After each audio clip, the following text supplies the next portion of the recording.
नमस्कार. मी प्रतीक्षा किशोर खंदाडे, नगरपंचायत बहादुरा नगराध्यक्ष. काही दिवसापूर्वी जे एअरटेलची जी कंपनी आहे त्या कंपनीने आमच्या नगरपंचायत हद्दीमध्ये केबलचं जे जमिनीतून बाहेर केबलचे वायर टाकणं सुरू होते. त्या कालांतरामध्ये आमची जे मेन जी पाण्याची पाईपलाईन आहे त्या पाईपलाईनला म्हणजे असं काम सुरू असताना धक्का लागला. त्यामुळे त्या पुष्कळ म्हणजे त्या लिकेज झालं पाण्याचं आणि पाणी असं पुष्कळ वाहत गेलं. त्यामुळे नागरिकांना खूप त्रास झाला आणि त्या त्रासामध्ये आम्ही लोकांची खूप समस्येचं निवारण काढण्यासाठी आम्ही खूप काही प्रयत्न केले आणि लोकांना पुष्कळ म्हणजे सुविधा पोहोचवण्याचाही सुद्धा प्रयत्न करत आहोत. आणि जागेवर पाहणी केली आणि लोकांना कशा प्रकारे म्हणजे पाणी पोहोचेल असे आम्ही पाहणी करून लोकांचा तोडगा काढला त्यामधून.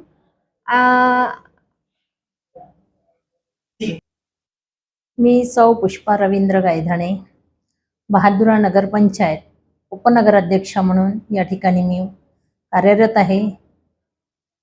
नुकत्याच या निवडणुकीमध्ये आम्हाला भरघोस मताने जनतेने निवडून दिलेलं आहे. त्यापूर्वी मी सरपंच होती, लास्ट टाइम सरपंच होती आणि सरपंच पदाचा 2 वर्षामध्ये मी राजीनामा दिला केवळ नगरपंचायत बनवण्यासाठी. माननीय आमचे महसूल मंत्री माननीय चंद्रशेखरजी बावनकुळे साहेबांकडे आम्ही मागणी केली आणि या नगरपंचायतीचा दर्जा त्यांनी प्राधान्याने आणि सावरकर साहेबांनी या दोघांनी मिळून इथे नगरपंचायतचा दर्जा मिळवून दिलेला आहे आणि ही नगरपंचायत झालेली आहे. ग्रामपंचायत असताना पाहिजे तसा विकास होत नव्हता आणि नगरपंचायत होताबरोबर विकास निधी भरभराटीने येऊ लागला.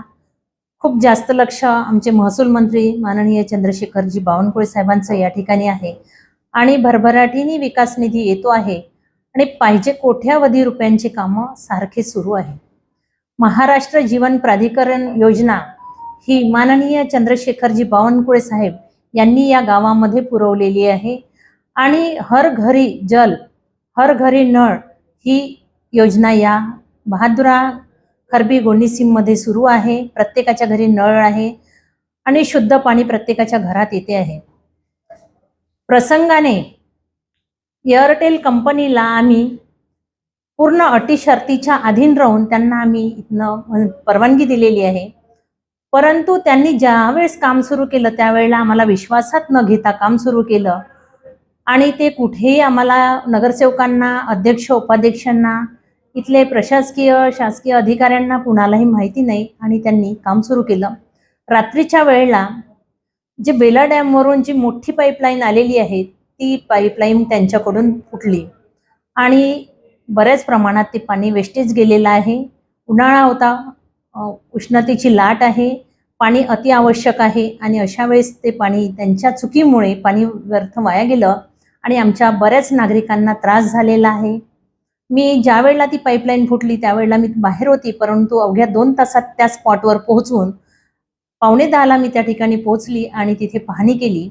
तर ते जे पाणी वाहून गेलेलं होतं त्याचा आम्हाला खूप पश्चाताप झाला. त्या ठिकाणी आमचे काही नगरसेवक, आमच्या अध्यक्षा आणि मी सर्वजण उपस्थित होतो आणि जितकं लवकर काम करून घेता येईल तेवढं आम्ही काम त्या जीवन प्राधिकरण अधिकाऱ्यांकडून, कर्मचाऱ्यांकडून ते काम खूप तातडीने लवकर दुरुस्त करून घेतलं आणि अवघ्या म्हणजे थोडा त्रास झालाच नागरिकांना सुद्धा समजवण्याचा प्रयत्न केला आणि आवश्यक त्या ठिकाणी आम्ही टँकरचा सुद्धा पुरवठा केला आणि नागरिकांपर्यंत पाणी कसं पोहोचवता येईल याकडे आम्ही प्राधान्याने लक्ष ठेवलं. आम्ही 3-4ही दिवस त्या ठिकाणी प्राधान्याने लक्ष ठेवून प्रत्येकाच्या घरी पाणी पोहोचते का याकडे आम्ही खूप लक्ष केंद्रित करून प्रत्येकाकडे लक्ष ठेवलं आणि प्रत्येकाच्या घरी पाणी पुरवण्याचा प्रयत्न केला.